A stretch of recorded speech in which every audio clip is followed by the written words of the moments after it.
2006 সালে ব্যাপক অনিয়মে ডুবতে বসা ওরিয়েন্টাল ব্যাংকের পরিচালনা পর্ষদ ভেঙে দেয় বাংলাদেশ ব্যাংক।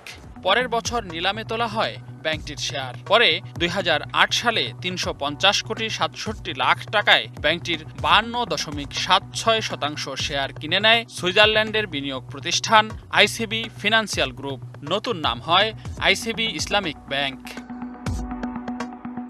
কিন্তু ওরিয়েন্টাল ব্যাংকের সিংহভাগ শেয়ারের মালিকানায় থাকা ওরিয়ন গ্রুপের মামলায় আটকে যায় শেয়ার হস্তান্তর প্রক্রিয়া। 17 বছর পেরিয়ে গেলেও চুক্তি অনুযায়ী মামলা জটিলতা নিষ্পত্তি করতে পারেনি বাংলাদেশ ব্যাংক।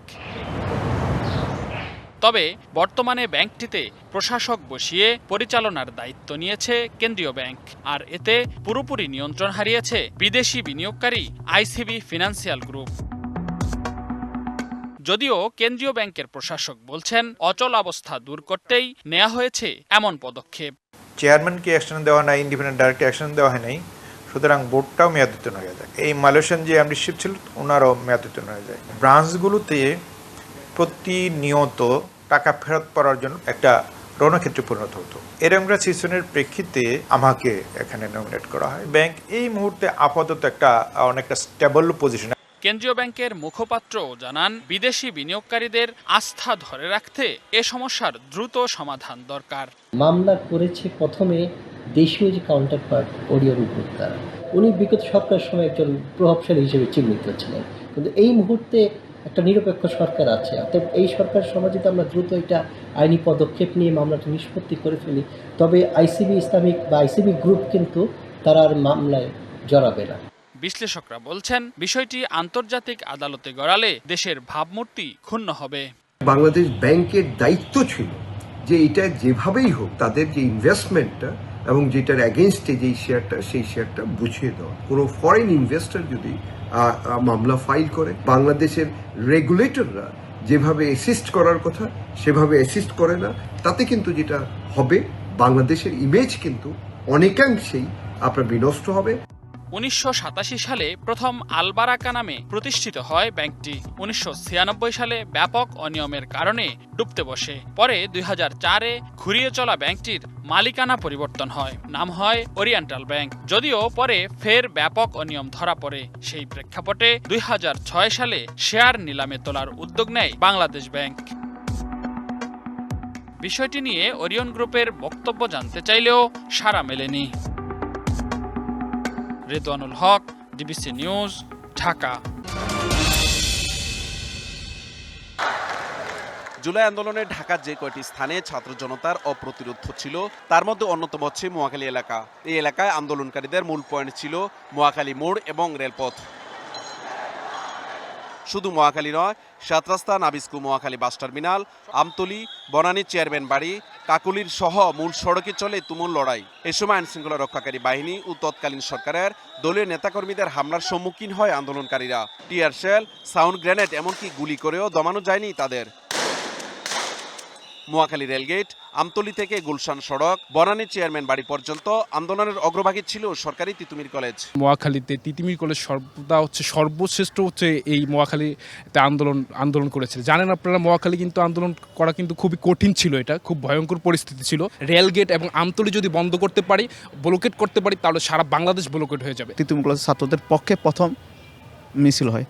তারপর দুপুরের পর থেকে 12টার পরে শিক্ষার্থীরা সবাই মহাখালী ব্লকেট করে। এছাড়াও বাংলাদেশ টেক্সটাইল বিশ্ববিদ্যালয়, সাউথ ইস্ট বিশ্ববিদ্যালয়, আহসানুল্লাহ বিজ্ঞান ও প্রযুক্তি বিশ্ববিদ্যালয়, বিএএফ শাইন কলেজ সহ আশপাশের শিক্ষা প্রতিষ্ঠানগুলোর দখলে ছিল রাজপথ। আন্দোলন এবং গণহত্যার মতো একটা কার্যক্রম পরিচালনা হচ্ছে, তখনই আমরা আসলে সিদ্ধান্ত নিলাম যে প্রাইভেট বিশ্ববিদ্যালয়ের জায়গা থেকে আমরা প্রতিটা বিশ্ববিদ্যালয় তার সহ অবস্থান থেকে নেমে পড়ব। তখন মোটামুটি একটা শাটডাউনের মতো অবস্থা। তখন আমাদের 18 তারিখ বাসা থেকে ইউনিভার্সিটিতে আমরা কন্ট্যাক্ট করি কিভাবে কি করা যায়। তো আমাদের টেলিগ্রাম বা অন্যান্য গ্রুপের মাধ্যমে আমরা সেটা ঠিক করে তারপর ইউনিভার্সিটিতে আসি কোনোভাবে। আন্দোলনকারী শিক্ষার্থীরা জানায়, কলেজ ছাত্রলীগ ও স্থানীয় আওয়ামী লীগ সহযোগী সংগঠনের হুমকি হামলা ও পিছু হটেনি তারা। সরকার এই আন্দোলনকে দমন করার জন্য তার হাতে থাকা সমস্ত অস্ত্রকে তিনি ব্যবহার করেছেন। তোর মধ্যে একটি অস্ত্র হচ্ছে উনি সারা দেশের ব্রডব্যান্ড লাইন বা ইন্টারনেট অফ করে দেন। আমরা চাইনি কখনো রাষ্ট্রীয় কোনো স্থাপনা বা কোনো জায়গায় আমরা কখনো আন্দোলন গড়ে তুলতে, কিন্তু জনতা এবং শেখ হাসিনা আমাদেরকে বাধ্য করেছে এসব করতে। 5 আগস্ট পর্যন্ত সাধারণ শিক্ষার্থীদের সঙ্গে জুলাই আন্দোলনে যুক্ত হয়েছিলেন মহাখালী ও আশপাশের এলাকাবাসীও। Mahmudul Hasan Nazim, DBC news, Dhaka.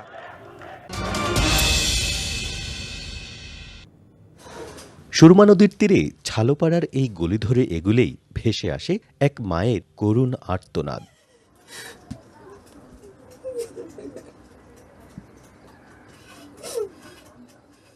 নারী ছেঁড়া ধন, না ফেরার দেশে পাড়ি জমিয়েছে বহুদিন হয়, তবু ফ্রেমে বাঁধা ছবি জড়িয়ে চাপা কান্না যেন বলছে, খোকা তুই ফিরে আসবি না।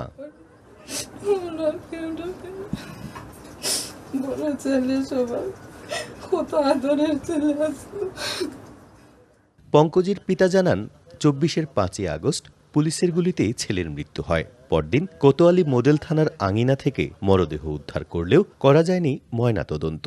আইনশৃঙ্খলা বাহিনীর পরামর্শে নগরীর সার্বজনীন শ্মশানে মরদেহ সৎকার করে পরিবার।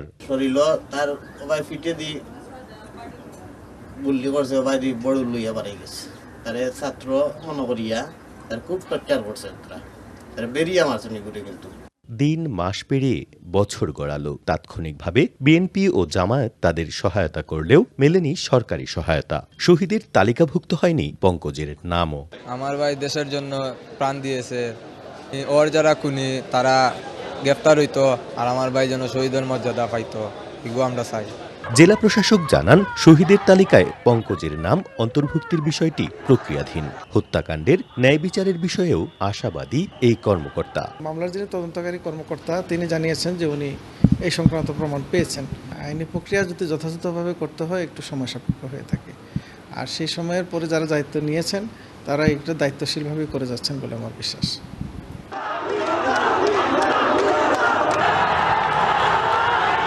5 আগস্ট এই স্থানেই দুপুরের দিকে গুলিবিদ্ধ হয়ে মারা যায় পঙ্কজ। পরদিন ঠিক সামনেই কোতোয়ালি থানা থেকে তার মরদেহ উদ্ধার করে তার বাবা।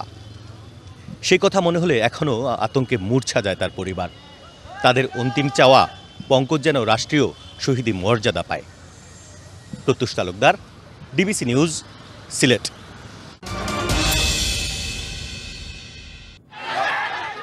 গত মঙ্গলবার বিএনপির দুই পক্ষের সংঘর্ষে রণক্ষেত্র হয়ে ওঠে রাউজানের সত্তারঘাট এলাকা। চলে গাড়ি ভাঙচুর, দেয়া হয় আগুন। বিএনপির চেয়ারপারসনের উপদেষ্টা ও সদ্য বিলুপ্ত উত্তর জেলা বিএনপির আহ্বায়ক গোলাম আকবর খন্দকার এবং সাবেক ভাইস চেয়ারম্যান গিয়াসউদ্দিন কাদের চৌধুরীর অনুসারীদের সংঘাতে গুলিবিদ্ধ হন গোলাম আকবর। তারা প্রায় 50-60 জন লোক ইট পাটকেল নিক্ষেপ করতেছে, লাঠি সোটা নিয়ে এগিয়ে আসতেছে। গাড়ি থেকে যখন নামলাম দেখলাম যে একটা গুলি আমার লক্ষ্য করে আসতেছে, আমি ঘাড় ঘুরেলাম। অভিযোগ, গোলাম আকবর খন্দকারকে হত্যার উদ্দেশ্যে গুলি চালায় গিয়াস অনুসারীরা। গোলাম আকবর খন্দকারকে তারা সহ্য করতে পারে না। গোলাম আকবরের জনপ্রিয়তা তারা শঙ্কিত, সেই কারণে গোলাম আকবর খন্দকারকে যে কোনোভাবে তারা মোকাবেলা করার জন্য, তারা প্রতিহত করার জন্য তারা গুলি করেছে আমাদের নেতার পর। কাদের সঙ্গে সামান্য ডিস্টেন্সে বেঁচে গেছে আর কি। সংঘর্ষের পর বিলুপ্ত করা হয় জেলা বিএনপির কমিটি। পদ হারান গিয়াস কাদের চৌধুরীও। আমি মাঠে রাজনীতি করি, আমি মাঠে থাকার চেষ্টা করি। যে সিদ্ধান্ত নিয়েছে আমার সেই পার্টির সিদ্ধান্ত আমি মাথা নত করে নিয়েছি। সময় প্রমাণ করবে ওয়েদার সিদ্ধান্তটা সঠিক ছিল কি সঠিক ছিল না। গেল 5 আগস্টের পর সহিংসতায় চট্টগ্রামের রাউজানে মোট 13টি হত্যাকাণ্ড হয়। এর মধ্যে 10টি রাজনৈতিক হত্যাকাণ্ড। আর বিএনপির দুই পক্ষের শতাধিক সংঘর্ষে গুলিবিদ্ধ হয় 300-র বেশি মানুষ। Mujibul Haque, DBC news, Chittagong. 1962 সালে চালু হয় রাজশাহী বিশ্ববিদ্যালয় কেন্দ্রীয় ছাত্র সংসদ রাকসু। 1963 সালে অনুষ্ঠিত হয় প্রথম নির্বাচন। এরপর 14 বার নির্বাচন হলেও 1989 সালের পর আর হয়নি। শিক্ষার্থীদের দীর্ঘদিনের দাবি ছিল রাকসু নির্বাচন দেওয়ার। অবশেষে সোমবার ঘোষণা হয় নির্বাচনের তফসিল। আমরা ইতিমধ্যে তফসিল ঘোষণা করেছি। আরেকটা বিষয় হলো যেটা যে ছাত্র সংগঠনের সঙ্গে আমরা বসেছি, রাজশাহী বিশ্ববিদ্যালয়ে যতগুলো ছাত্র সংগঠন রয়েছে, ছাত্র সংগঠন শুধু নয়, অন্যান্য যে ধরনের সংগঠনগুলো রয়েছে তাদের সবার সঙ্গে বসেছি এবং তারা সবাই একমত পোষণ করেছে যে না, তারা নির্বাচনে আসবে।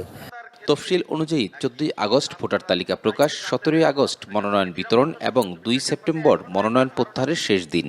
এছাড়া 4 সেপ্টেম্বর প্রকাশ করা হবে প্রার্থীদের চূড়ান্ত তালিকা। নির্বাচনের দিনক্ষণ ঘোষণার পর থেকেই শিক্ষার্থীদের মধ্যে দেখা দিয়েছে এক ধরনের প্রাণ চাঞ্চল্য। এটা রাজশাহী বিশ্ববিদ্যালয়ের শিক্ষার্থীদের জন্য অত্যন্ত আনন্দের বিষয় যে দীর্ঘ 35 বছর পর রাকসু নির্বাচনের তফসিল ঘোষণা করা হয়েছে। নিশ্চয়ই এটা বেশ আনন্দের, কারণ রাকসু এই রাজশাহী বিশ্ববিদ্যালয়ের শিক্ষার্থীদের জন্য একটি সাংবিধানিক অধিকার। তবে বর্তমান প্রশাসনের নিরপেক্ষতা নিয়ে প্রশ্ন তুলেছে ছাত্রদল।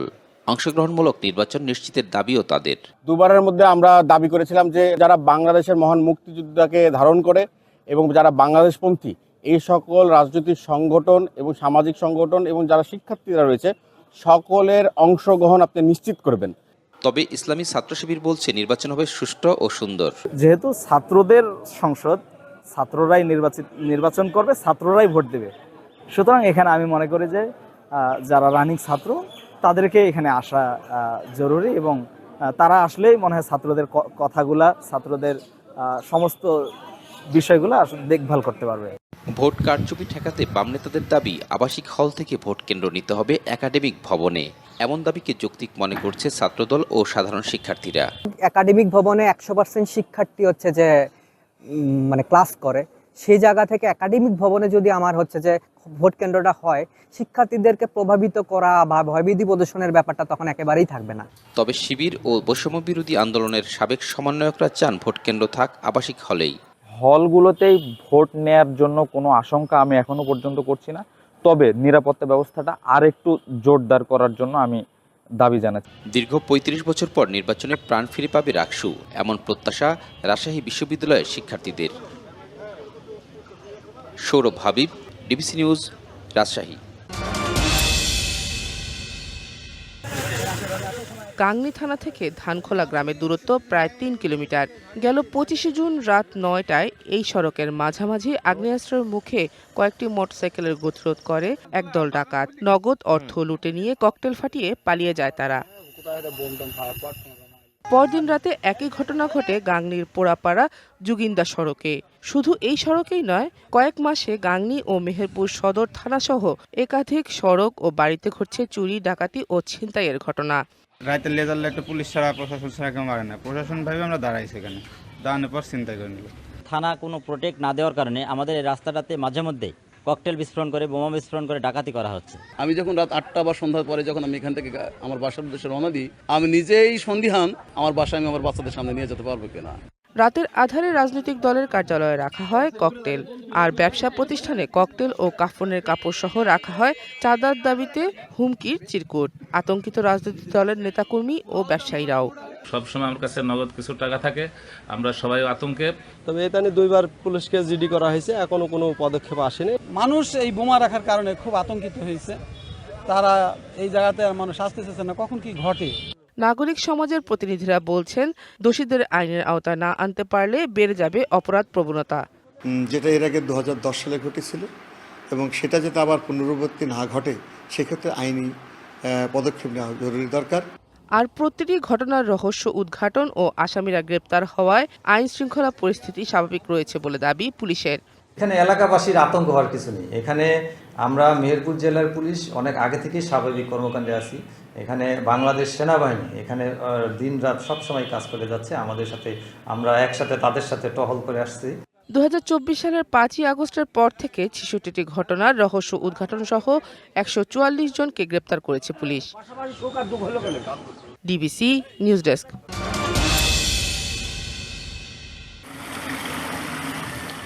জলাবদ্ধতার দুর্ভোগ পিছু ছাড়ছে না কুমিল্লার আদর্শ সদর উপজেলার পাঁচথবি ইউনিয়নের 8 ও 9 নং ওয়ার্ডের লক্ষাধিক মানুষের 3 দশক ধরে ভোগান্তি পোহাচ্ছেন তারা। বিশুদ্ধ পানির চরম সংকটে চর্মরোগ, পেটের পীড়াসহ নানা রোগে ভুগছেন সবাই। শিক্ষার্থীদের স্কুল কলেজে যেতে এবং রোগীদের চিকিৎসকদের কাছে নিতেও পড়তে হয় দুর্ভোগে। এছাড়া বাড়ছে ডেঙ্গুর ঝুঁকিও। এলাকাবাসীর অভিযোগ, পানি নিষ্কাশনের পথ বন্ধ করে প্রভাবশালীদের মাছ চাষের কারণেই সারা বছর পানিতে ডুবে থাকে এলাকাটি। এদিকে কিছু মাছের ঘের করে পুরো নদীতে, সেই নদীতে বিভিন্ন বাঁধ দিয়ে তারা এই পানিটার বাধা সৃষ্টি করে এবং এখানে আমরা প্রায় 30,000 মানুষ আজকে 30টা বছর ধরে আমরা এই পানি বন্ধ। রাস্তায় আগে ছিল, রাস্তায় শুধু, এখন একদম বাসা বাড়িতে উঠে গেছে। ক্লিনিকে প্রত্যেক দিন এগুলারে নিয়ে যাইতেছে, জ্বর, কাশি, সর্দি, এগুলা বাচ্চারা নিয়ে অনেক সমস্যা।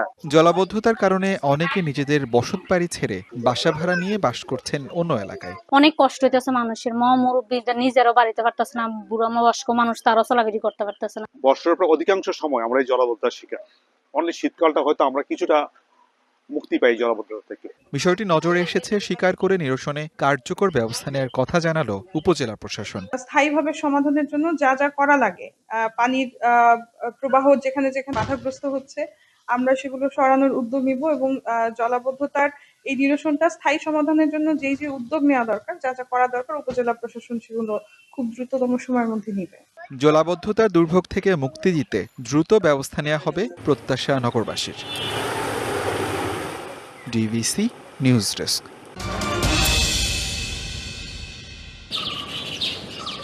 ঝিনাইদহের কোটচাঁদপুর উপজেলার রঘুনাথপুর গ্রামের আমেরিকান সড়ক, দুপাশে ফসলি ক্ষেত, রাস্তার পাশে ছোট ছোট বাবলা গাছ।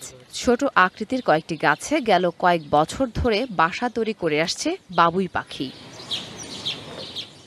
নিরাপত্তা ও প্রকৃতিগত বৈশিষ্ট্যের কারণে অন্য গাছের তুলনায় তাল গাছে বাসা তৈরি করতে পছন্দ করে বাবুই। কিন্তু অতিরিক্ত গাছ কাটার ফলে এখন সারা দেশে কমেছে তাল গাছের পরিমাণ, কমছে বাবুই পাখিও।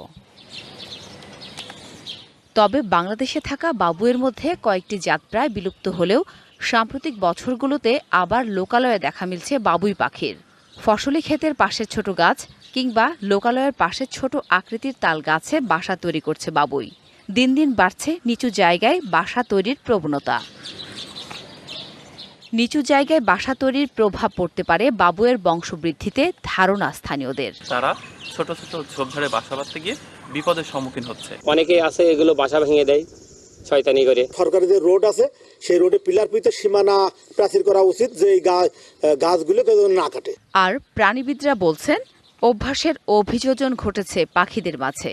যেটি একটা অ্যাডাপ্টেশন। আগে যেরকম মানুষ পাখি শিকার করত, সচেতনতার কারণে শিকারটা কমে যাওয়ার ফলে ওরা মানুষের কাছাকাছি বা একটু নিচু জায়গায় বাসা করতেও তারা এখন স্বাচ্ছন্দ্য বোধ করে। পরিবেশের ভারসাম্য রক্ষায়, জীবের অস্তিত্ব রক্ষায়, বায়োডাইভার্সিটি রক্ষায় আমাদের সকলকে এই বাবুই পাখিকে রক্ষার্থে এগিয়ে আসা উচিত। প্রকৃতিতে বৃদ্ধি পাক পাখির সংখ্যা, এমনটাই প্রত্যাশা ঝিনাইদহবাসীর। DBC news desk.